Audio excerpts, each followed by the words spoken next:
Seiring berjalannya sidang kasus dugaan pembunuhan berencana Brigadir Yosua, berbagai keterangan muncul dari sejumlah saksi dan juga terdakwa. Tentu dirangkai hakim untuk mencocokkan peristiwa. Namun, banyaknya ketidakcocokan antara kesaksian Richard Eliezer dengan terdakwa Ricky Rizal membuat majelis hakim ragu soal tempat awal perencanaan pembunuhan. Benarkah skenario awal pembunuhan Yosua berawal di lantai 3 rumah saguling atau bahkan sudah direncanakan dari Magelang? Kita simak bersama saudara. Pertanyaan tadi muncul, semakin banyak kejanggalan kesaksian dari mantan ajudan Verdi Sambo, Ricky Rizal yang juga berstatus sebagai terdakwa dalam kasus ini. Termasuk saat hakim mempertanyakan mengapa Ricky harus menghancurkan telepon genggamnya yang lama setelah diberi telepon genggam baru oleh Verdi Sambo. Menurut majelis hakim, hal ini sangat tidak lazim dilakukan oleh seseorang yang memiliki handphone baru. Majelis hakim menduga seolah-olah Ricky ingin memusnahkan fakta yang ada di dalam handphonenya. Kemudian kita akan coba analisis lagi apa yang sebenarnya terjadi di Magelang dari perspektif kesaksian seorang Ricky Rizal dalam konteks peristiwa pelecehan yang selalu digembar-gemborkan oleh pihak Verdi Sambo. Kesaksian Ricky terlihat terus mengarah ke sana, mulai dari melihat Putri Chandrawati dalam keadaan lemas. Kemudian Putri mencari-cari Yosua hingga melihat salah satu asisten rumah tangga keluarga Sambo, yakni Kuat Ma'ruf, sempat mengejar Yosua dengan membawa sebilah pisau, saudara. Selain melihat Putri Chandrawati dalam kondisi yang lemas, Ricky Rizal pun mengaku sempat mendengar Putri ini terisak di dalam kamar. Menurut Ricky, ini terjadi setelah Yosua sempat berada di dalam kamar Putri selama kurang lebih 5 menit. Ricky pun sempat mendengar keduanya berbincang di dalam kamar, namun sambil berbisik. Namun saat ditanya, kenapa Putri menangis? Ricky mengaku sama sekali tidak tahu penyebabnya. Ini Yosua ibu, terus ibu cuma yang karena kondisinya waktu itu saya lihat pucat lemah gitu yang mulia, cuma diem aja tiduran itu, terus Yosuanya masuk melewati saya, waktu itu Yosua langsung kayak gini yang mulia. Selama berapa lama Yosua berdua dengan saudara Putri di dalam? Tidak terlalu lama yang mulia waktu itu. Apa yang dibicarakan saudara tahu? Saya sempat kepo yang mulia, maksudnya sempat apa sih, ada apa sebenarnya, saya coba-coba dengar, tapi pas diem saya dengar cuma kayak yang gitu aja yang mulia. Jadi pas kayak gini, pas kayak ada pembicaraan tapi yang kecil yang mulia. Begitupun saat ditanya soal detail Kuat Ma'ruf membawa pisau dan mengejar Yosua, menurut Ricky Rizal tidak ada yang benar-benar aneh dari peristiwa ini. Ia menyimpulkan pada saat itu Kuat hanya dalam kondisi emosi karena berselisih paham dengan Yosua. Namun lagi-lagi saat ditanya selisih paham seperti apa sih yang kemudian membuat Kuat begitu emosi kepada Yosua, Ricky pun menjawab tidak tahu. Dia sampai cabut pisau gitu loh. Siap yang ada mulia. yang aneh nggak sih? Ya waktu itu mungkin saya pikirnya Om Kuat nggak tahu kenapanya, yang penting saya taunya ini Om Kuat bawa pisau gitu loh yang mulia. Oke. Mengejar Yosua. Joshua keluar dari ruangan PC sambil setengah menangis wajahnya. Siap. Tapi lebih tenang daripada sebelumnya. Daripada pas waktu ketemu awal saya yang mulia. Masih dalam persidangan, saudara, lagi-lagi ada satu hal yang dianggap majelis hakim janggal dengan peristiwa di Magelang. Saat hendak pulang ke Jakarta, Ricky Rizal diketahui memisahkan senjata pistol yang melekat milik Yosua. Ricky beralasan saat berangkat Yosua sempat meninggalkan senjatanya sehingga ia membawanya dan menaruhnya di dalam dashboard mobil yang biasanya ditumpangi oleh Yosua. Pada waktu saudara berangkat, saudara bawa senjata? Saya bawa senjata yang mulia. Saudara selipkan di mana? Saya taruh di tas tumi saya yang mulia. Di tas tumi saudara. Saudara aja membawa senjata lengket. Aneh nggak sih? Siap yang mulia. Jadi yang tadi saya jelaskan yang mulia, karena saya pas menurunkan itu pagi-pagi, itu saya tidak melihat Joshua ada di mana, karena itu kan waktunya terburu-buru yang mulia.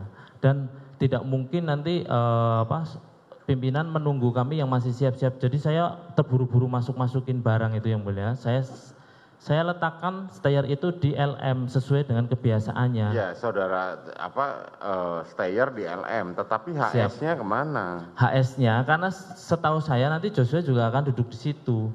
Pada saat saya menurunkan senjata itu, saya tidak melihat Joshua ada di mana, Yang Mulia.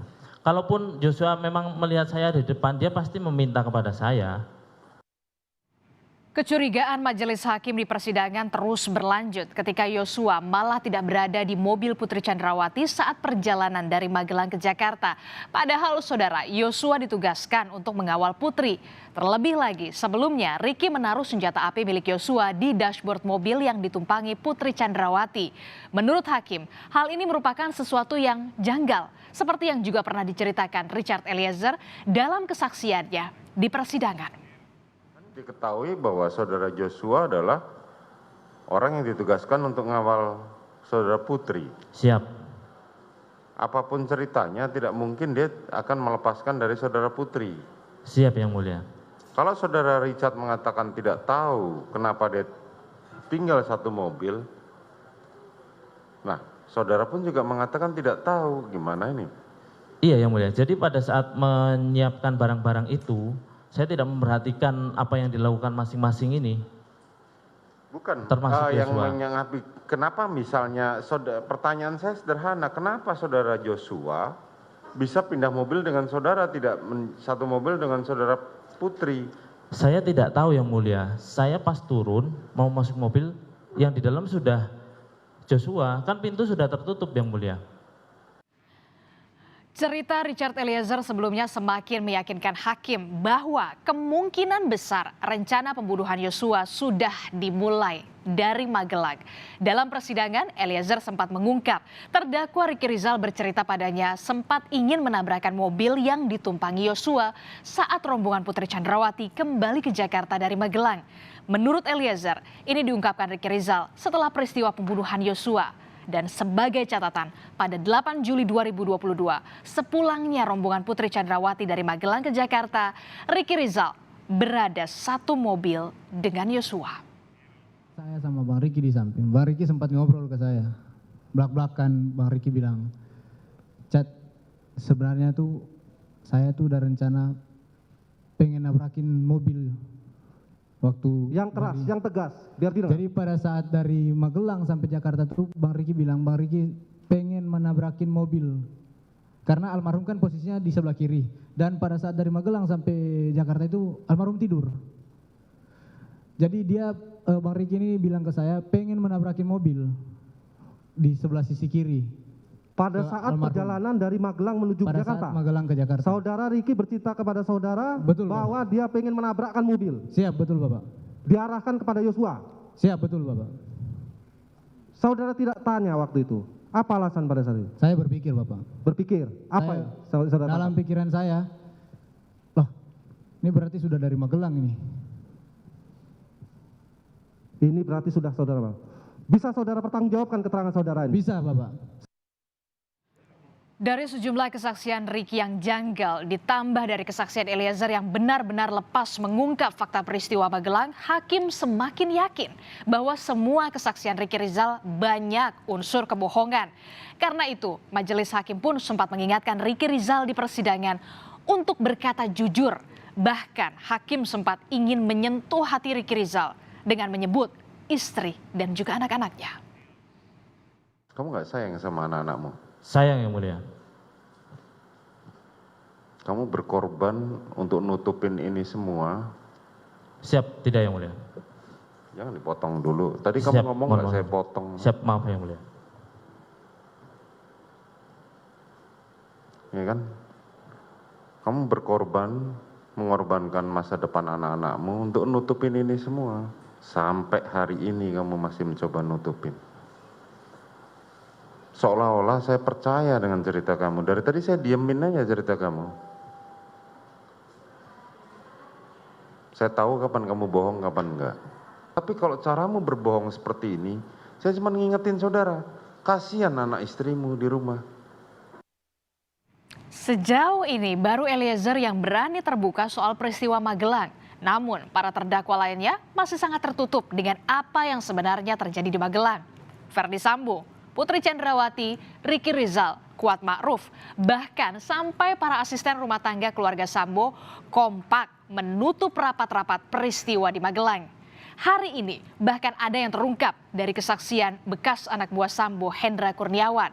Dalam kesaksiannya, Saudara, Hendra mengatakan dalam penanganan kasus Yosua, Sambo meminta pada dirinya dan juga jajaran agar kejadian di Magelang tidak diungkit.